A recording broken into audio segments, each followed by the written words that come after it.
Hi, Homesteader family. Welcome back to the journey. It is a beautiful, beautiful upper 60s, lower 70s day here in Arkansas, St. Joe, Arkansas, Searcy County. And got some work done today. The flowers popped last night. It rained and poured and came down like crazy last night. So I'm like, yep, I'm definitely not going to be working these couple days. But the sun popped out. You can see it's nice and beautiful out. And everything's lush and green. Colorado got the storm. They got the snow over in Colorado. Let me turn this off. I was filling the dog water bucket because I was just using it to mix concrete or to put on concrete. But down here on part of the property, not sure. Yeah, you can see on camera. So there's like a sinkhole type thing where this fills with water and then the water goes out of it. It doesn't stay filled. So a little bit of water from last night. And then I've been stretching out the 4-foot sheep and goat fence because that's going to be going down that way as I clear the woods.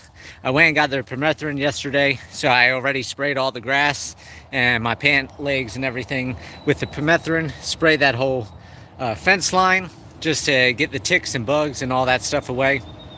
But this is what I got.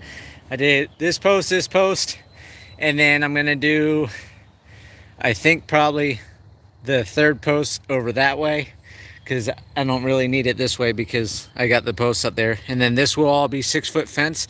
Now the joy of working this fence line is this: poison ivy, all those 3 leaves, this whole thing's covered in poison ivy.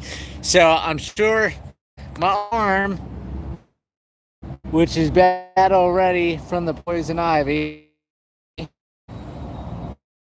is gonna get a lot worse than it is.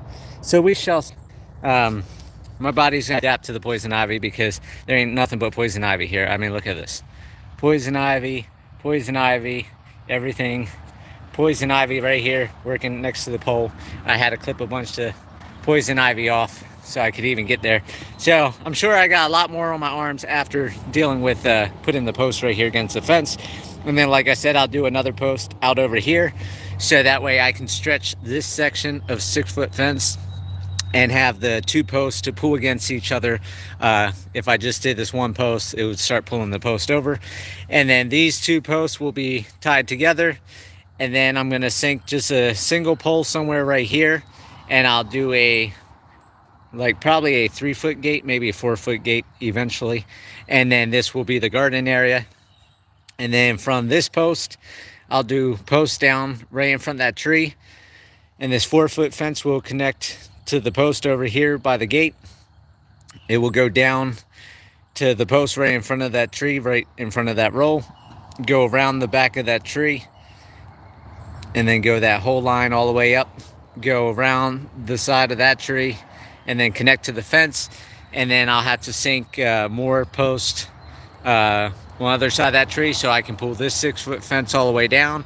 And then the final post will be down at the corner of the property, and then I'll be able to pull it there and then start running fencing down along the fence line that way.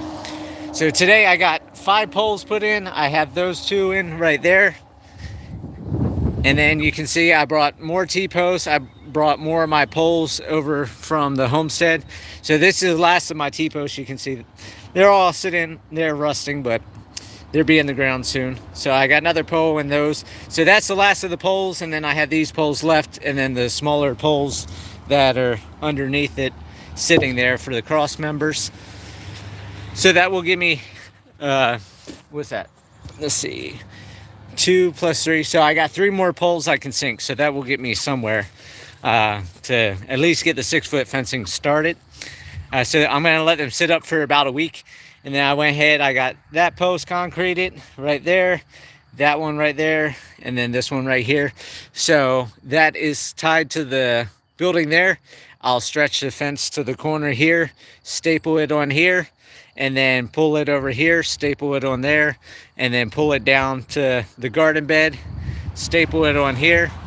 And that's after I put the cross members in and then do the cross with the wire and get that all taken care of.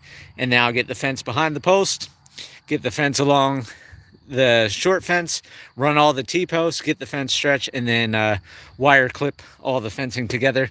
And then that will keep the dogs out of the flower garden. And that's what happened last night. All the flowers ended up popping. And so it smells good, it looks good, and in the next couple of days, I'm sure all these buds are gonna be blooming. And there's been honeybees all over the place. I am gonna try to pull these and save them, get them back behind the post there. And then these I'll probably dig out as well, just to get them off of the building so that doesn't draw bugs or any type of insects towards the building. I want the building completely clear all the way down. So that's the 5 posts that I got done today. I got all the T-posts and stuff brought yesterday. And then while I was at the homestead last night, grabbing a couple things, I found 2 of my lights that I had bought while I was in Colorado that I had underneath my camper trailer that were gonna go on my sign at the homestead, or at the ranch in Colorado. And I never used them, so I brought them out with me, and while I was grabbing some stuff, I found them. So that's gonna save me some money now too, because these are like 60 bucks or whatever. They're the LED motion lights. So you can see the boxes got wet from the snow in Colorado. But it's the ones that had the 3 lights that you can sit there and move them around. You can separate them to give more space, and that's the motion. So I've got 2 of them that I bought years ago in Colorado. So all this stuff that I've had just purchased, stacked up, I'm able to go ahead and use to start making progress here. So I'm not sure how I'm going to do it out here. What I might end up doing is just to get rid of this tube light up here and get rid of that tube light. I'm just going to probably take that out completely, and then I'll put the motion detector here with the light right here. So when the dogs come out, then the light will come on and I'll have the light here. And then I'll probably use the second light on the back porch, so when the dogs go out to go to the bathroom, they've got some light out there. And then out of all the concrete that I had stacked up in the shed, this is the only bag that solidified, and that was because it was open. So all the other bags did well. I wasn't sure with the humidity, but only that bag went bad. So that is what I got done today. The 5 posts, got everything brought over, and then like I said, the flowers are popping over here as well. And I'm gonna go grab the dogs, come back and take a bath and get cleaned up, because I'm already itching from that poison ivy, and it's a little bit humid. So I hope everybody has a great day, and I'll talk to you guys on the next video.